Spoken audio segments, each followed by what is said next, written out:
किसी के मन की बातें पढ़ने के लिए आपको 3 तरीके पता होने चाहिए। ये तरीके सीखना बहुत महत्वपूर्ण है।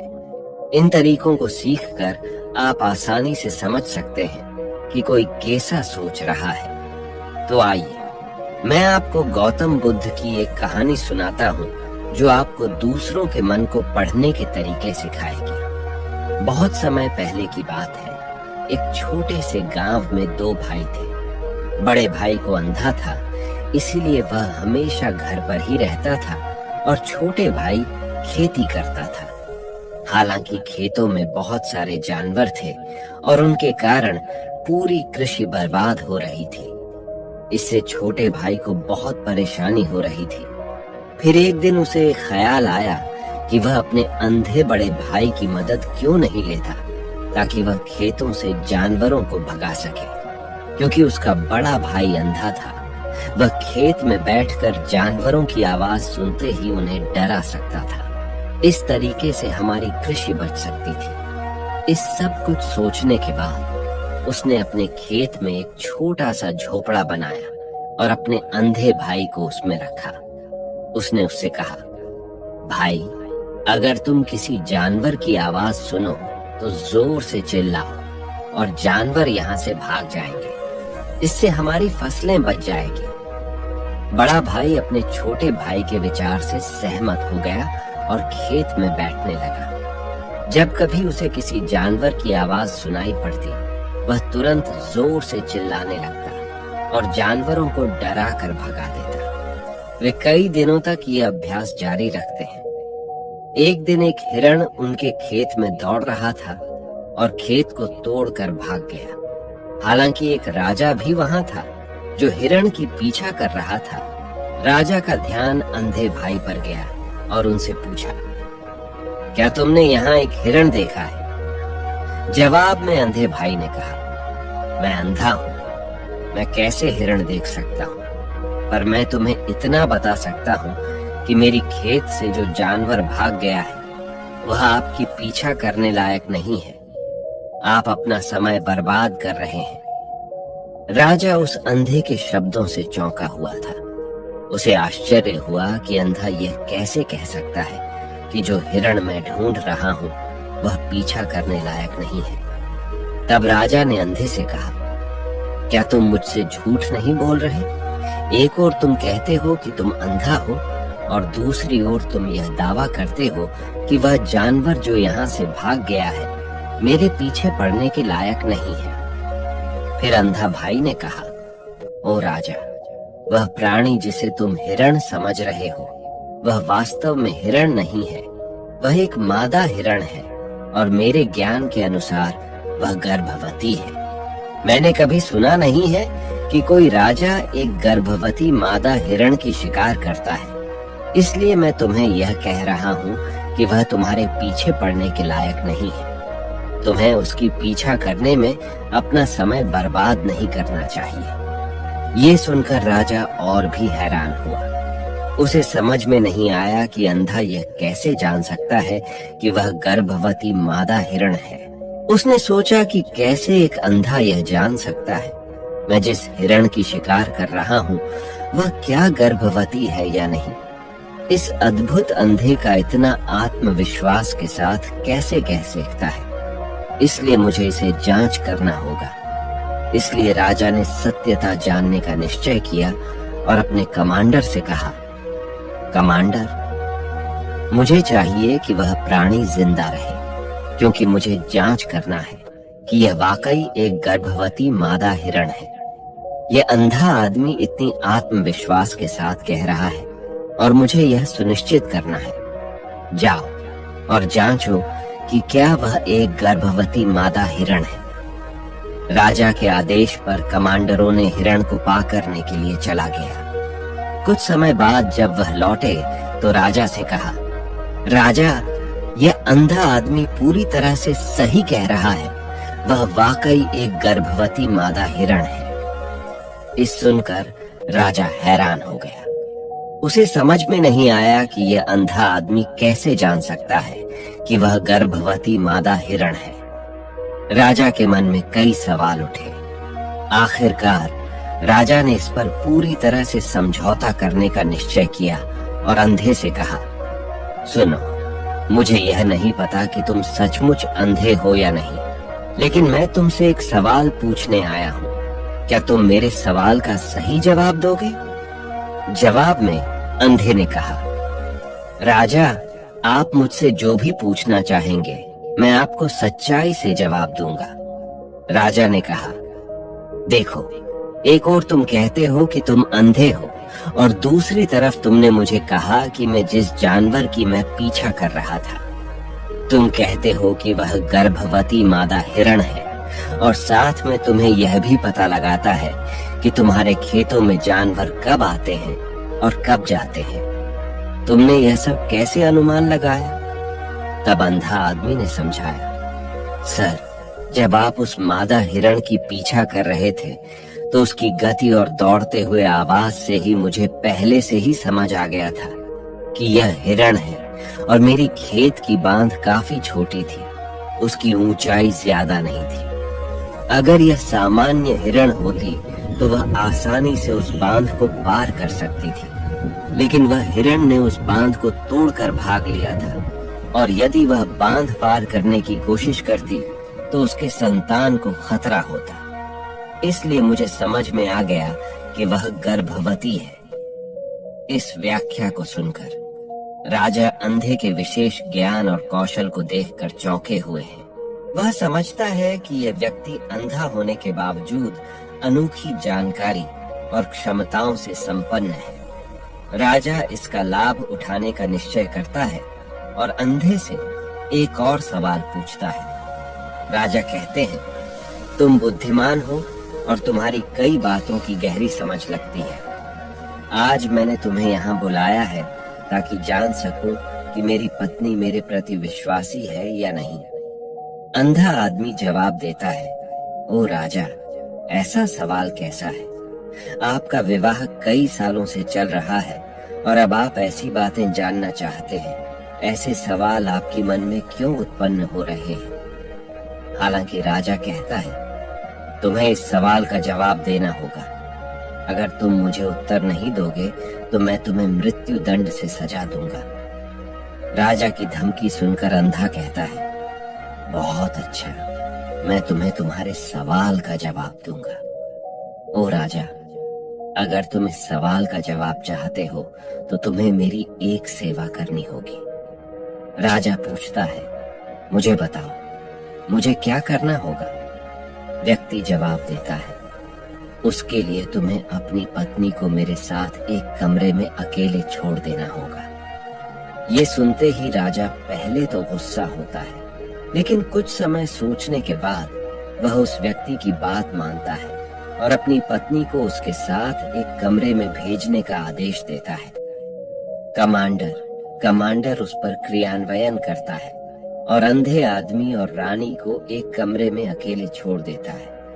उस समय अंधा अपनी बात कहते हैं, मुझे तुम्हें छूना है। ये सुनते ही रानी बहुत गुस्से से भरी हो जाती है और अंधे को पीटने लगती है, कभी हाथों से तो कभी पैरों से और कभी पूरी ताकत से। वह उसे बेहद बेरहमी से पीटती है। बाद में किसी तरह अंधा अपनी जान बचा लेता है और राजा के पास जाता है। उसने राजा से कहा, ओ राजा, आपकी पत्नी विश्वासी नहीं है। इस सुनते ही राजा बहुत गुस्से से भरकर अपनी तलवार निकालता है और सीधे अपनी पत्नी के पास जाता है। उसने उससे गुस्से में कहा, रानी, आज मैं तुमसे एक सवाल पूछूंगा और तुम्हें सच्चाई से जवाब देना होगा। अगर तुमने झूठा बोला तो मैं तुम्हारा सर तुरंत अलग कर दूंगा। फिर उसने पूछा, मुझसे कहो, क्या तुम विश्वासी हो या नहीं? इस पर रानी ने कहा, ओ राजा, तुम मुझे मार दो, लेकिन मैं विश्वासी नहीं हूँ। राजा बहुत खुश हुआ क्योंकि वह सब कुछ जो अंधे ने कहा था वह पूरी तरह से सच था। इस सुनते ही राजा तत्काल अंधे के पास जाता है और पूछता है, तुमने कैसे जान लिया कि मेरी पत्नी विश्वासी नहीं है? अंधा उत्तर देता है, ओ राजा, यह काफी सरल है। मैंने आपकी पत्नी से कहा कि मैं उसे छूना चाहता हूँ और वह इतनी रोष में आ गई कि मुझे मारने लगी। वफादार औरत कैसे किसी अन्य पुरुष को छू सकती है जब मैंने उससे कहा कि मैं उसे छूना चाहता हूँ। वह मुझे इनकार कर सकती थी, लेकिन उसने मुझे मारना शुरू कर दिया और उस प्रक्रिया में उसने मेरे पूरे शरीर को छुआ। अब तुम मुझसे बताओ, इस प्रकार की औरत विश्वासी कैसे हो सकती है? राजा कहता है, तुम बहुत बुद्धिमान हो। ठीक है, तो चलो आगे बढ़ते हैं। उसके बाद वह जोर से कहता है, एक और सवाल का सही जवाब दो और मैं तुम्हें यहां से जाने दूंगा। राजा फिर पूछता है, मुझे बताओ, क्या मैं सचमुच मेरे पिता का बेटा हूँ या किसी और का? इस पर अंधा आदमी उत्तर देता है, ओ राजा, इससे तुम्हारा क्या लेना देना है? चाहे आपके माता पिता कौन हो, आप इस राज्य के राजा हो, तो इस सवाल को छोड़ दो। लेकिन राजा जिद करता है, नहीं नहीं, मुझे इस सवाल का सटीक जवाब चाहिए, वरना यह सवाल मुझे हमेशा परेशान करेगा। इसलिए मैं सच्चाई जानना चाहता हूँ। अगर तुम सही जवाब दोगे तो मैं तुम्हें यहाँ से जाने दूंगा।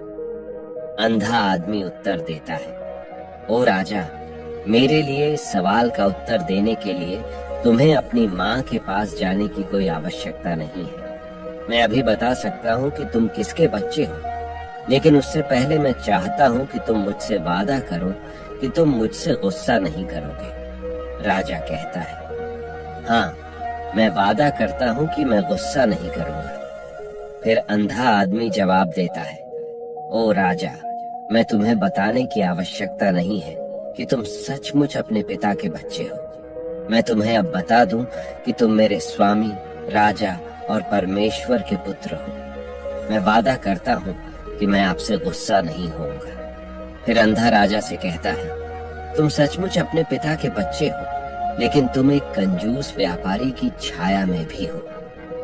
ये सुनते ही राजा बहुत खुश हो जाता है और तत्काल अपनी माँ के पास जा जाता है। उससे कहता है, माँ, कृपया मुझे सच बताओ, क्या मैं सचमुच अपने पिता का बच्चा हूँ या किसी अन्य का? अगर तुम मुझे सच नहीं बताओगी तो मैं यहाँ ही अपनी जान दे दूंगा। मुझे सच बताओ, क्या है? राजा की माँ कहती है, पुत्र, तुम सचमुच अपने पिता का बच्चा है, लेकिन तुम एक कंजूस व्यापारी की छाया में भी हो। जब मैं नहाकर अपनी आवश्यकता अनुसार देख रही थी तो मैंने तुम्हारी ऊपर कंजूस व्यापारी की छाया देखी। ये सुनते ही राजा बहुत खुश हो जाता है और तत्काल ही अंधे के पास लौटता है। उससे पूछता है, तुमने कैसे जान लिया कि मेरी ऊपर कंजूस व्यापारी की छाया थी? अंधा जवाब देता है, ओ राजा, आप मुझसे कई सवाल पूछते हैं और मैंने सभी के सही उत्तर दिए हैं। अगर आप कोई अन्य राजा होते तो मैंने अब तक कई पुरस्कार प्राप्त कर लिए होते, लेकिन आपने मुझे कुछ नहीं दिया। मैंने अब तक एक भी पैसा नहीं लिया है। इसी से मैंने अनुमान लगाया कि आप बहुत कंजूस हैं। ये सुनकर राजा हंसते हुए कहता है, जो भी तुम मांगोगे मैं जरूर दूंगा, लेकिन मुझे बताओ, तुम कैसे जान लेते हो क्या सही है और क्या गलत, और तुम इतने सटीक और निष्कलंक उत्तर कैसे दे सकते हो? अंधा आदमी कहता है, ओ राजा, मैं प्राकृतिक रूप से अंधा हूँ। अगर मेरी आंखें होती तो मैं किसी के विचारों को आसानी से समझ सकता। मन का अपनी भाषा होती है और इस भाषा को किसी के शरीर की क्रियाओं में देखकर समझा जा सकता है। व्यक्ति की आंखों, होठों, काम करने के तरीके और उनकी गतिविधियों को देखकर हम समझ सकते हैं कि उसके मन में क्या चल रहा है। इस पर आधारित हम किसी की विचारों को जान सकते हैं। लेकिन मैं अंधा हूँ, इसलिए मुझे क्रियाओं के माध्यम से जानना पड़ता है। अगर मुझे कुछ जानना होता है तो मैं अगले व्यक्ति को कार्य सौंपना पड़ता है। देखना होगा कि वह कैसे काम करता है और उसके आधार पर मैं समझ सकता हूँ कि उसके मन में क्या चल रहा है। इस सुनते हुए राजा पूछता है, क्या इसका मतलब है कि मैं भी किसी के विचारों को जान सकता हूँ? इस पर अंधा आदमी कहता है, बिल्कुल, आप भी किसी के विचारों को समझ सकते हैं, लेकिन उसके लिए आपको पहले अपनी आत्मा पर काम करना पड़ेगा, और वह काम है अपनी मानसिकता को शांत करना, अपनी मानसिकता को वर्तमान में लाना। इसके लिए आज मैं आपको 3 तरीके बताऊंगा, और ये 3 तरीके बहुत ही सरल और आसान हैं। लेकिन राजा, इससे पहले आपको एक चीज करनी होगी, अपनी मानसिकता को संकेंद्रित करें। हम जब अपनी मानसिकता को संकेंद्रित करते हैं, तब हम दूसरों के विचारों को समझ सकते हैं, क्योंकि वह व्यक्ति वर्तमान में सोच रहा है, और हमें भी अपनी मानसिकता को वर्तमान में लाना होगा, तभी हम उनके विचारों को समझ सकते हैं। अगर हम पिछली घटनाओं के बारे में सोच रहे हैं, तो हमें यह कैसे पता चलेगा कि दूसरा व्यक्ति वर्तमान में क्या सोच रहा है, क्योंकि हम पिछली घटनाओं में लिपटे हुए हैं। तो किसी के विचारों को जानने के लिए सबसे पहले हमें अपनी मानसिकता को संकेंद्रित करना होगा और उसे वर्तमान में लाना होगा। उसके बाद ये व्यक्ति राजा से कहता है, राजा, मैं जरूर 3 तरीकों को बताऊंगा जिनसे आप किसी के विचारों को आसानी से समझ सकते हैं। इसके बाद अंधा राजा से कहता है, राजा, पहला तरीका है आंखों पर ध्यान देना। किसी से बात करते समय सबसे महत्वपूर्ण यह है कि हम उसकी आंखों में देखें, क्योंकि आंखें बोलती नहीं, लेकिन वह बहुत कुछ कहती हैं। अगर हम उस व्यक्ति की आंखों में के संकेतों को समझना सीख जाते हैं, तो हम जान सकते हैं कि उनके मन में क्या चल रहा है, वह क्या सोच रहे हैं और वह क्या करने वाले हैं। मेरी अपनी आंखें नहीं हैं, लेकिन मैंने यह कौशल प्रिय गौतम बुद्ध से कई साल पहले सीखा था। वह मेरे शिक्षक और मार्गदर्शक थे। उस समय मेरी आंखें थीं और मैं सिर्फ उनकी आंखों के माध्यम से लोगों के विचारों को समझ सकता था। इसीलिए अगर आप भी दूसरों के विचार जानना चाहते हैं, तो आपको उनकी आंखों पर ध्यान केंद्रित करना चाहिए, जैसे कि उनकी निगाह वह कहाँ देख रहे हैं और किस दिशा में है। अगर जब आप उनसे बात कर रहे होते हैं, उनकी आंखें इधर उधर घूम रही हों, तो यह मतलब है कि वे बातचीत से बचने का तरीका ढूंढ रहे हैं और कोई शायद झूठ बोल रहा हो।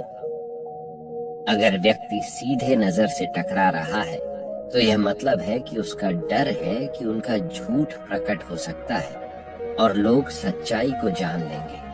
लेकिन अगर उनकी आंखें बिना हिले आपको देख रही हैं, तो वह शायद ईमानदार हो सकते हैं और उन्हें आपसे बात करना और अपने विचार साझा करना है। इसके अलावा देखें कि उनकी भौं कैसे हिल रही है। अगर वह दूसरी ओर देखते हुए उनकी भौं नीचे जाती है, तो वह शायद कुछ सोच रहे हैं या किसी अन्य चीज के बारे में चिंतित है। अगर उनकी भौं ऊपर जाती है और उनकी आंखें बड़ी हो जाती हैं, तो वह आश्चर्यित या जिज्ञासु हो सकते हैं जिन्हें आपके विचारों के बारे में। यहाँ तक कि देखें कि उनकी पूंजी इतनी बड़ी या छोटी है। पूंजी आंख का काला हिस्सा होती है। अगर पूंजी बड़ी होती है, तो यह मतलब है कि वह आपको पसंद करते हैं या आपके कहे को पसंद कर रहे हैं। वह उत्साहित या खुश है।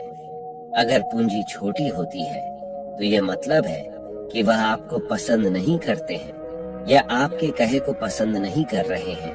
वह असहज या गुस्से में है। इसके अलावा देखें कि उनकी आंखों की सफेदी कितनी लाल है या कितनी सफेद है। आंख का सफेद हिस्सा स्क्लेरा कहलाता है। अगर स्क्लेरा लाल होती है, तो यह मतलब है कि वह थके हुए, तंत्रित या बीमार हो सकते हैं। वह आपसे बात करना नहीं चाहते होंगे। मैं एक समय याद करता हूँ जब मैंने एक थके हुए व्यक्ति से मिला था जो यात्रा कर रहे थे। हम जब बात कर रहे थे, तो उसकी आंखें बहुत घूमती रहती थी, मुझे कभी देखती नहीं। इससे दिखाई देता था कि उसको चिंता थी और वह जल्दी जाना चाहता था। मुझे लगा कि वह कुछ छुपा रहा हो सकता है। वह मेरे साथ बात करना नहीं चाहता था, इसलिए मैंने उससे और सवाल पूछे। मैंने पता लगाया कि उसका एक गुप्त योजना था। इसी तरह अन्य भी चेहरे की भावनाओं की अन्य व्यक्तिगत व्यवहार होते हैं जो हमें आसानी से व्यक्ति के विचार समझने में मदद कर सकते हैं। कभी कभी व्यक्ति अपने चेहरे के माध्यम से विभिन्न व्यवहार दिखाता है। यदि आप किसी के चेहरे के अभिव्यक्ति पर ध्यान देते हैं तो आप आसानी से समझ सकते हैं कि वह व्यक्ति निराश है, बहुत दुखी है या बहुत खुश है। आप यह भी समझ सकते हैं कि वह अंदर कैसा महसूस कर रहे हैं, और ये सब बातें उनके चेहरे की अभिव्यक्ति के माध्यम से निश्चित की जा सकती हैं। ओ राजा, चेहरा एक चित्र की तरह है जो दिखाता है कि लोग अंदर कैसा महसूस कर रहे हैं। अगर वे कुछ नहीं कहते हैं, तो यदि आप लोगों को बेहतर समझना चाहते हैं तो आपको इन नीरव संकेतों पर ध्यान देना होगा। जब आप किसी को देखते हैं जिनका मुंह नीचे की ओर मुड़ जाता है और छोटे से दुखी चेहरा बनता है, तो आमतौर पर यह मतलब होता है कि वह खुश नहीं है, संतुष्ट नहीं है या कुछ हार गए हैं। आप उनकी आंखों और उनके शरीर से भी समझ सकते हैं कि वह कैसा महसूस कर रहे हैं। वह निचले भावनाओं को महसूस कर रहे हैं। दूसरी ओर, जब कोई बड़ी और सच्ची मुस्कान होती है जो आंखों और गालों को उठाती है, वह खुशी, मित्रता और दयालुता की संकेत है। इसमें आंखों का बड़ा महत्व है। जब वे छोटी और चमकीली होती है तो आप सुनिश्चित हो सकते हैं कि मुस्कान सच्ची है। देखें किसी व्यक्ति की भ्रूणी की जगह जहां त्वचा गहरी होती है और ढीली होती है, जब यह गहरी और तंग होती है तो यह अक्सर मतलब होता है कि वे उलझे हुए हैं, महसूस कर रहे हैं, कुछ कठिन या नई चीज को समझने की कोशिश कर रहे हैं। रुख का तरीका मुंह हमें बहुत कुछ बता सकता है। एक मुंह जो बंद और संकुचित हो, ये मतलब हो सकता है कि वह सहमत नहीं है, किसी चीज से संतुष्ट नहीं है या बातचीत करना नहीं चाहते। लेकिन एक मुंह जो खुला और आराम से हो, ये मतलब होता है कि वह खुले मन से बातचीत करने के लिए तैयार है।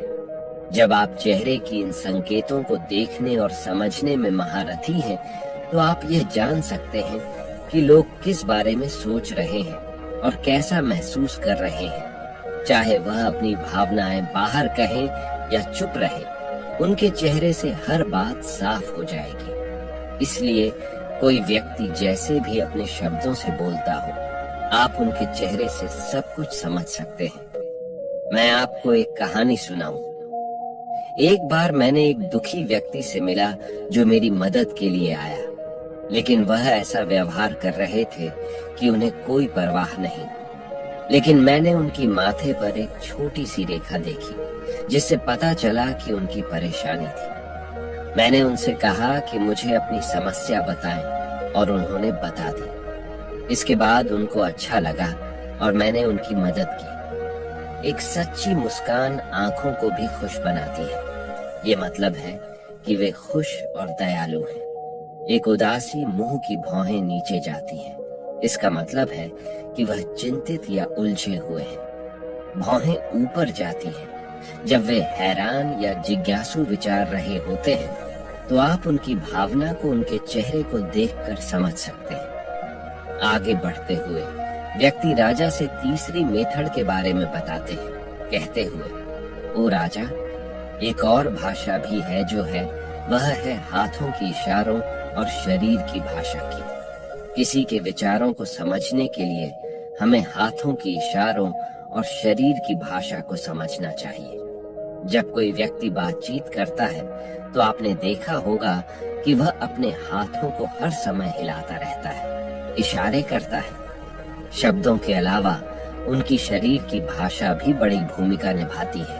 वह क्या सोच रहा है, ये स्पष्ट करने में। ओ राजा, शरीर और हाथ बिना शब्दों के बहुत कुछ कह सकते हैं। ये शब्दों की तरह बातचीत का एक गुप्त तरीका है, जहां आप देख सकते हैं कि लोग क्या चाहते हैं और कैसा महसूस कर रहे हैं वे छोटी छोटी चीजों से जो वे करते हैं। किसी को ध्यान से देखें जब वह आपसे बात करते समय अपनी उंगलियां तेजी से टैप करता है। जब उंगलियां किसी चीज पर तेजी से आवाज करती हैं, तो यह मतलब हो सकता है कि वह बोर हो रहे हैं, जल्दी में हैं या बातचीत जल्दी समाप्त करना चाहते हैं। मैं एक वक्त स्मरण करता हूँ जब मैंने एक व्यक्ति से मिला जो मुझसे कुछ बेचना चाहता था और वह यही इशारा करता था। मुझे पता चल गया था कि वह घबराया हुआ था, तो मैंने उससे बेहतर कीमत पर खरीदने को कहा और उसका हैराना हो गया। कभी कभी किसी को अपनी बाहुएं आपस में जोड़ते हुए देखना, ये मतलब हो सकता है कि वह आपसे या आपके कहने से संतुष्ट नहीं है। वह अपने विचारों को आपसे छुपा रहे हैं। इस तरह से अपनी बाहुएं जोड़ने का तरीका उनके विचारों और भावनाओं को दूसरों से सुरक्षित रखने की तरह है। इस चिन्ह को देखकर आप जब उनसे बात करें तो दयालु और सतर्क रह सकते हैं, ताकि वह आपसे अधिक संतुष्ट और खुले मन से मिल सके।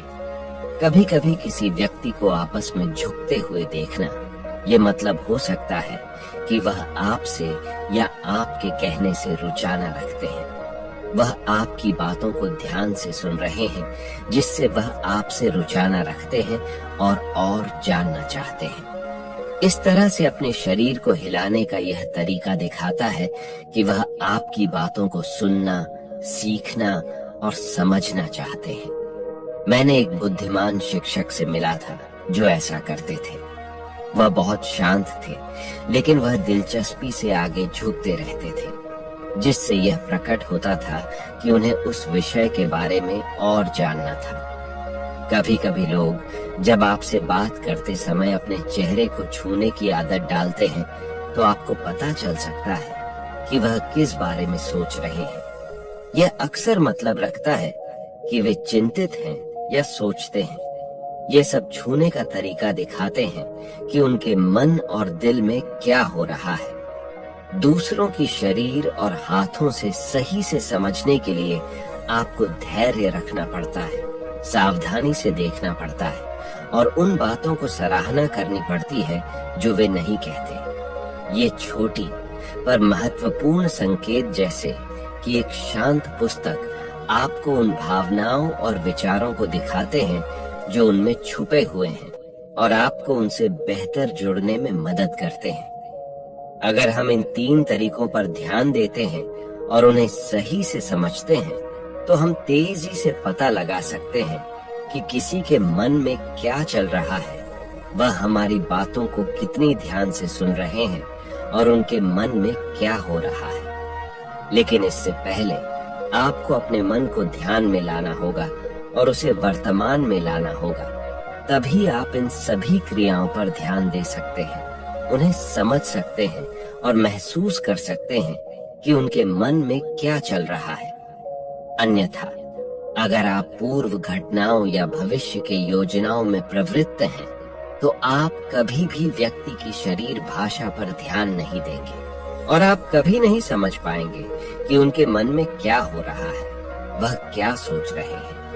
आपने कई महान संतों और ज्ञानी व्यक्तियों को देखा होगा जो आपको शांति से देखते हैं और आपको बता सकते हैं कि आपके मन में क्या चल रहा है, आपने उनसे क्या सीखा है। और इसका सबसे बड़ा कारण यह है कि वे आपको पढ़ सकते हैं, आपको समझ सकते हैं, क्योंकि उनका मन संकेतित, शांतिपूर्ण है, इसलिए वह आसानी से आपके विचारों को समझ सकते हैं। मुझे आशा है कि आपने अब तक कहानी का आनंद लिया है और इससे कुछ नया सीखा है। यदि आपने ऐसा किया है तो कृपया इस चैनल की सदस्यता लें। इससे मुझे उत्साहित किया जाएगा कि मैं आपके लिए और भी रोचक और जानकारीपूर्ण कहानियां बनाऊं। देखने के लिए धन्यवाद और आगे आने वाली वीडियो के लिए बने रहें।